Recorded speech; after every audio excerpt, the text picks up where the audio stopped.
Hi guys, and welcome back to the Black Gold Homestead. I know it's been a while since we uploaded, so today we're just going to be showing you around some things. Starting in the chicken house here, which is mainly the building that I keep my Ameraucana chickens in. I raise true standard Ameraucana chickens, spelled Ameraucana, and they lay a blue or green-blue egg. And in this pen, we got some black and white Ameraucanas. I did have a black rooster in here that I used for breeding, but he has since been sold, and I got the whites and the blacks mixed together for the rest of the season. And they're all 4 years old. We may or may not have a video in here before. I used to have my Phoenix and Sumatras in this pen, and my Ameraucanas up in this side, but I've switched them since then. So we also have the chicks that we keep on the heat lamps in here, and I've been doing a lot of hatching this year. All of the chicken chicks in here are Ameraucanas. There's Wheatons and blue Wheatons, blacks, blues, splash, and buffs.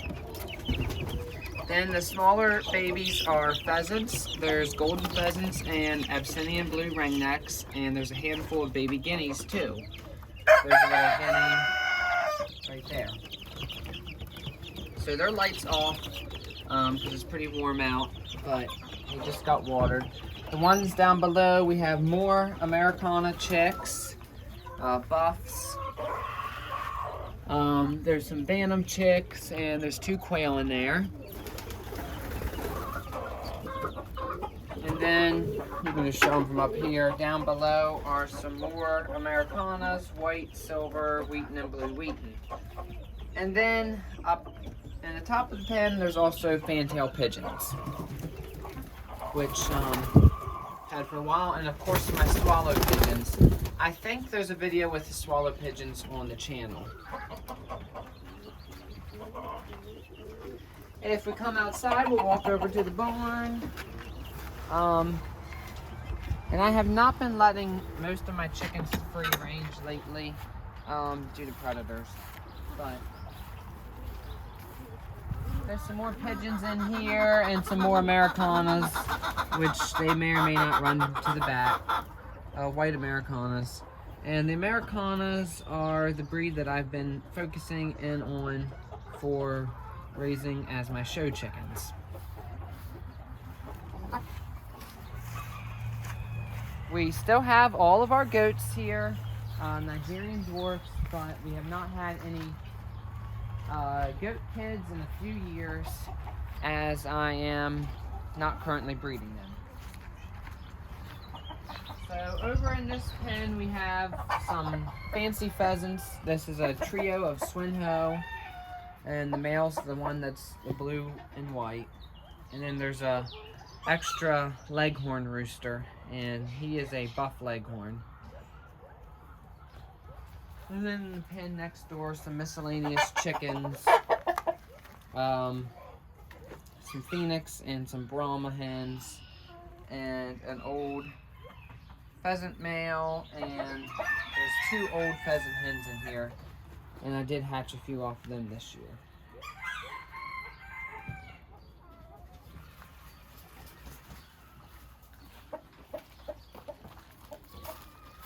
And we have the gutters set up on the barn, and there's a video somewhere on the channel if you go back to when we had built this barn, and then we built the lean-tos on it. And after we put the lean-tos on, we got gutters hooked up, and we save our rainwater in the totes. This is about a 275-gallon tote. It reads up to 250, but it holds about 25 gallons on top of that. And of course, we can get water from here as we need it for the animals. The nice thing about this tote is it's under the walnut tree, so it stays cold in the summer. But in the winter, because the walnut's deciduous and the leaves fall, it gets a good bit of sun, so the water barely freezes in this tote. Now over here we have a larger tote, if you look down that way, it's about twice the size of this one, and it's in sun now and it holds water. The water does stay cool, but come winter it's usually in shade, and unfortunately that one has to be drained because it will freeze.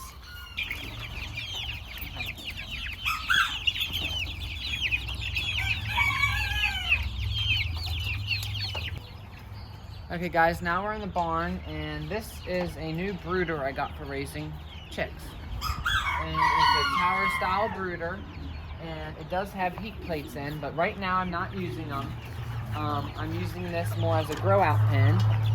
Feed and water trays can be on either side, whichever side you like. And of course, there's trays that pull out for the manure. With each section, it's all plexiglass and steel, but the doors slide open from either end. Top two sections are Bantams. This one is Rhode Island Red Bantams and Rock Bantams, and there's two Polish Bantams up above.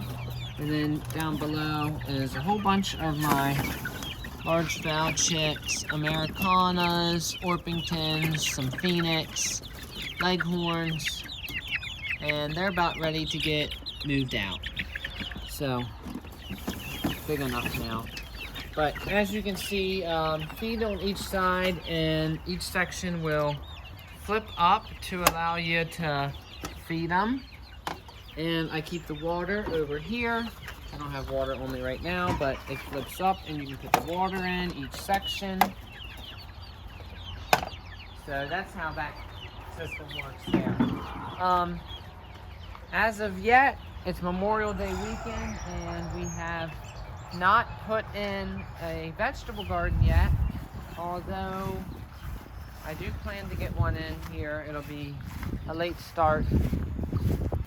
Alright guys, so thanks for watching this quick update, and I hope that you all have a great week. Bye.